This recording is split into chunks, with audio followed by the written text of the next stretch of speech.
ನಮಸ್ತೆ ಎಲ್ಲರಿಗೂ ಸುಹಾರಶ್ಮಿ ಅಡುಗೆ ಚಾನಲ್ಗೆ ಸ್ವಾಗತ. ಇವತ್ತು ನಾವು ಬಾಳೆ ಹೂವಿಂದ ಚಟ್ನಿ ರೆಸಿಪಿನ ಮಾಡ್ತಾ ಇದ್ದೀವಿ. ಇದು ನಮ್ಮ ಅತ್ತೆ ರೆಸಿಪಿ. ಆ್ಯಕ್ಚುಲಿ ಇವತ್ತು ಅವರೇ ಮಾಡಿರೋದು. ನೋಡೋಣ ಏನು ಮಾಡ್ತಾರೆ ಮತ್ತು ಏನು ಬೇಕು ಇದಕ್ಕೆ ಅಂತ. ಇಲ್ಲಿ ಒಂದು ಮೀಡಿಯಮ್ ಸೈಜ್ ಬಾಳೆ ಹೂವನ್ನು ತೊಗೊಂಡಿದ್ದೀವಿ. ಹಾಗೆ ಅದನ್ನು ಚಿಕ್ಕದಾಗಿ ಹೆಚ್ಚಿಟ್ಕೊಂಡಿದ್ದೀವಿ. ಅದ್ರ ಜೊತೆ ಕರಿಬೇವು ಸೊಪ್ಪು ಕೂಡ ಹಾಕಿದ್ದಾರೆ. ಹಾಗೆ ಒಣಮೆಣಸು, ಕಲ್ಲುಪ್ಪು, ಹುಣಸೆಹಣ್ಣು, ಕಡಲೆಬೇಳೆ, ಸಾಸಿವೆ, ಉದ್ದಿನಬೇಳೆ, ಜೀರಿಗೆ ಹಾಗೂ ಕಾಯಿ ತುರಿ. ಇವಾಗ ಒಂದು ಪಾತ್ರೆನ ಬಿಸಿ ಮಾಡಿ ಅದಕ್ಕೆ ಕೊಬ್ಬರಿ ಎಣ್ಣೆನ ಹಾಕ್ಕೊಳ್ತಾ ಇದ್ದೀವಿ. ಯಾಕಂದರೆ ಕೊಬ್ಬರಿ ಎಣ್ಣೆ ಆರೋಗ್ಯಕ್ಕೆ ಒಳ್ಳೆಯದು ಅನ್ನೋ ಉದ್ದೇಶದಿಂದ. ಇವಾಗ ಅದಕ್ಕೆ ಕಡಲೆಬೇಳೆ ಹಾಗೆ ಉದ್ದಿನಬೇಳೆನ ಹಾಕ್ಕೊಂಡಿದ್ದೀವಿ. ಈಗ ಸ್ವಲ್ಪ ಇಂಗನ್ನು ಹಾಕ್ಕೊಂಡು, ಇಂಗು ಕಾಣಿಸ್ತಾ ಇಲ್ಲ, ಹಾಕಿದ್ದಾರೆ. ಇದನ್ನು ಮೀಡಿಯಮ್ ಫ್ಲೇಮ್ನಲ್ಲಿ ಇಟ್ಕೊಂಡು ಫ್ರೈ ಮಾಡಬೇಕು. ಈಗ ಒಣಮೆಣಸಿನ್ಕಾಯಿನ ನಾವು ಸೇರಿಸ್ಕೊಳ್ತಾ ಇದ್ದೀವಿ. ಇದೆಲ್ಲವನ್ನು ನಾವು ಮೀಡಿಯಮ್ ಫ್ಲೇಮ್ನಲ್ಲಿ ಫ್ರೈ ಮಾಡ್ಕೋಬೇಕು. ನಂತರ ಒಂದು ಮಿಕ್ಸಿ ಜಾರ್ನಲ್ಲಿ ಇದನ್ನು ಮೊದಲು ತರಿಯಾಗಿ ರುಬ್ಕೊಳ್ಬೇಕು.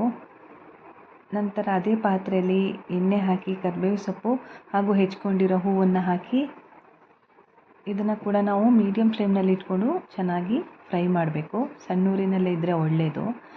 ಇದು ಮುಕ್ಕಾಲು ಅಂಶ ಫ್ರೈ ಆದಮೇಲೆ ನಾವು ಇದಕ್ಕೆ ಉಪ್ಪನ್ನು ಹಾಕ್ಕೊಳ್ತಾ ಇದ್ದೀವಿ. ಈಗ ಉಪ್ಪು ಸೇರಿಸ್ಕೊಳ್ತಾ ಇದ್ದೀವಿ. ನಂತರ ಹುಣಸೆ ಹಣ್ಣನ್ನು ಕೂಡ ಹಾಕ್ಕೊಂಡಿದ್ದೀವಿ. ಈಗ ಕಾಯಿ ತುರಿನ ಇದಕ್ಕೆ ಸೇರಿಸ್ಬೇಕು. ಇವೆಲ್ಲವನ್ನು ಸೇರಿಸಿದ ನಂತರ ಚೆನ್ನಾಗಿ ಇದು ಮಿಕ್ಸ್ ಆಗೋ ಹಾಗೆ ಫ್ರೈ ಮಾಡಬೇಕು.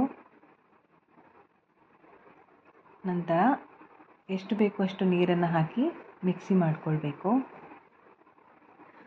ಚಟ್ನಿ ರೆಡಿಯಾಗಿದೆ. ಈಗ ಒಂದು ಒಗ್ಗರಣೆ ಬಾಣಲಿಲಿ ಎಣ್ಣೆ ಹಾಕಿ, ಎಣ್ಣೆ ಕಾದಾದ ನಂತರ ಸಾಸಿವೆನ ಹಾಕ್ಕೊಳ್ಬೇಕು. ಹಾಗೆ ಸ್ವಲ್ಪ ಜೀರಿಗೆನೂ ಕೂಡ ಹಾಕ್ಕೋಬೇಕು. ಆನಂತರ ಇವೆರಡು ಹಾಕಿದ ನಂತರ ಒಂದು ಒಣಮೆಣಸಿನ್ಕಾಯಿನ ನಾವು ಚಿಕ್ಕದಾಗಿ ಪೀಸ್ ಮಾಡಿದ್ರೊಳಗೆ ಹಾಕಬೇಕು.